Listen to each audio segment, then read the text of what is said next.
This is a chaos edition, not your edition. We have to do a recap. My previous post, I showed you various maps breaking down the language and the narrow noses, the Afro-Asiatic language, the Indo-European languages. I showed you maps that broke down the haplogroups, the E1B1B haplogroup, the Liptorine nose to the Asian nose type maps, and to the soft hair textured maps. It's all the same areas where this cave art is. So when I showed you the Afro-Asiatic, let's not forget I didn't have room for to put Ethiopia, but it's caves. They posted about the caves in Ethiopia with the cave paintings. They all got like cave paintings. They posted up all by cave paintings areas, historically recognized cave paintings that's making museums and historical records. Happens to be all the civilized, highly educated, highly civilized, highly paintings of cavemen, cavistry. It's a lot of cavistry in those areas. The people that's bragging about, we're educated, we had writing, we're civilized, the phenotype, the narrow nose, the beautiful nose, the soft hair texture. You see what I'm saying? The conquerors, the colonizers, and the invaders that share that same Caucasian phenotype. Their phenotype is Caucasian. They don't all have to look alike. Their noses is either all narrow, who are dominating those areas. We're not talking about everybody. We're talking about the dominant nose type. We're talking about the Arab Islamic invasion. We're talking about the Afro-Asiatic invasion. We're talking about the Indo-European invasion. Okay? It was a lot of invasions. You know? Remember, the Indo-European includes Indians. The Afro-Asiatic includes the Semitics, the Hamites, the Cushites, the Japhites. This includes all of them. All of them narrow noses and all of the Mesorine noses. You see what I'm saying? You're coming into Africa, or at least emerging from the soil in Africa. They emerge from the inside of Africa. They're not African. So when they say they're African, they're saying they emerged from this cave. Out this cave we came in Africa. And the ones that didn't come from them caves in Africa, they will retreat to those caves. Those are retreats. That's where they're from. They're not African. As far as tropical equatorial.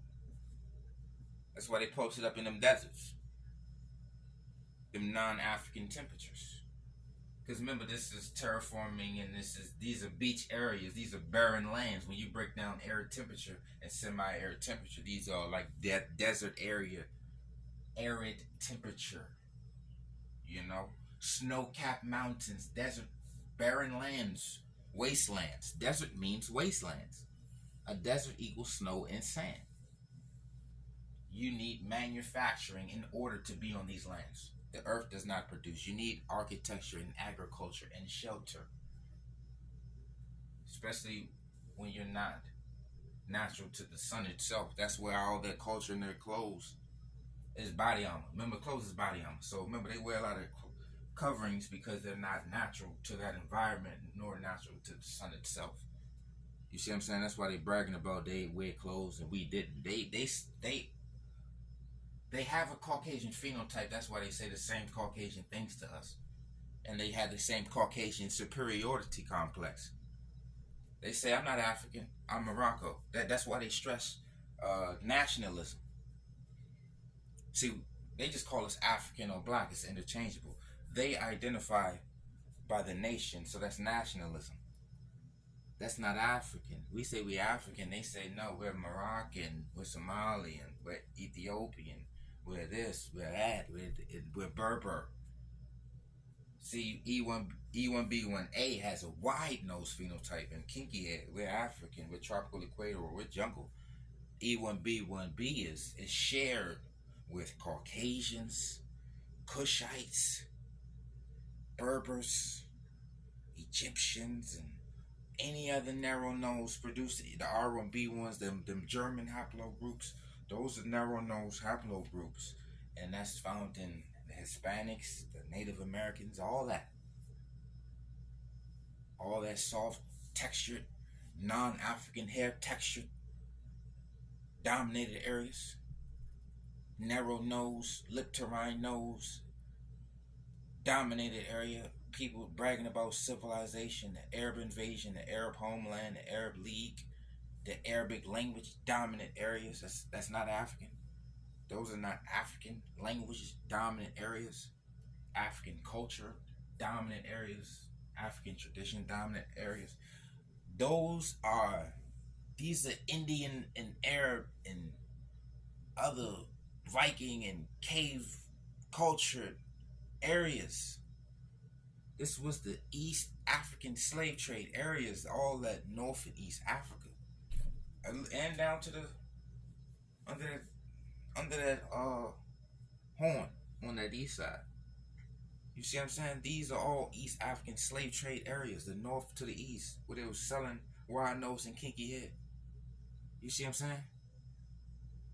That's why they always mention why we are the minority and only in these areas for the most part. These desert areas, these arid temperatures. Remember, we jungle, so we tropical equatorial rainforest. They dry air. That narrow nose is a dry air, compatible situation. The narrow nose is compatible with arid temperatures and temperate deserts, climate areas. You see what I'm saying? That's what makes them their breathing is spiritual. So they're breathing. You see what I'm saying? Then somebody said the oil. So the soil, the oil, they drain the land, the barren land. You know, think about it. They brag about books. What do you think they make them books out of? Trees. Where do you think they get them trees from? Rainforests, the jungles. We come from the jungles. They tear down the jungles. They terraform the land. They dig up all the pavement. And they dig up the ground and put down the pavement. It's not natural. It's not natural. I don't give a fuck how you want to brag about destroying naturality, because everything you mentioned is a destruction of naturality. What was destroyed in order for you to have this book? What is that book made out of? That book ain't natural. It's naturally made out of a damn tree or something, or whatever else you done tore up or ripped up out of the earth. You see what I'm saying? Being in the earth so long, you were in the experiment. You've been in different parts of the inside the earth, planet volcanoes and all type of mountains, traveling all through the earth. All of them is traveling through the earth. They've been traveling through different portions of the earth, going under them underground caves. They've been traveling through inner earths. If you don't have wide nose and kinky head, you've been traveling through that inner earth. That's why you can always spot them. Just look for wide nose and kinky head or the lack thereof. So when it's the lack thereof, it's always an Afro-Asiatic situation. It's always a biblical connection. It's always children of the light. It's always a light-skinned gene. It's always a lip-terine nose or a mesorine nose. It's always a Indo-European or Viking or Roman nose connection. All you got to do is listen to the story. Wander in the desert, in the mountain, or in a cave. All that damn stories. Greek, Roman, Abrahamic religions, Zoroaster, Buddhism, Hinduism, all about a cave, wander in the desert, in the mountain, magic, a bird, inner earthism, caves, birds, deserts, barren lands, agriculture, architecture, manufacturing, yang energy, masculine energy, conquering, domesticating, and educating and civilizing. And remember, this is for educational purposes. This may ruffle some feathers and shake up some caves. Sometimes the reflection is the star, so that marks the spot. Sometimes these are pentagrams. These are like magical spells to lock you in. Light spells. These are all luminaries. They dealing in the light gene, illuminary, narrow nose, birdery, eagle of Saladin, eagle of Zeus. It's all that. Caves and mountains and arid temperatures, or semi-arid temperatures, but temperate. It's always connected to the cave and the mountain.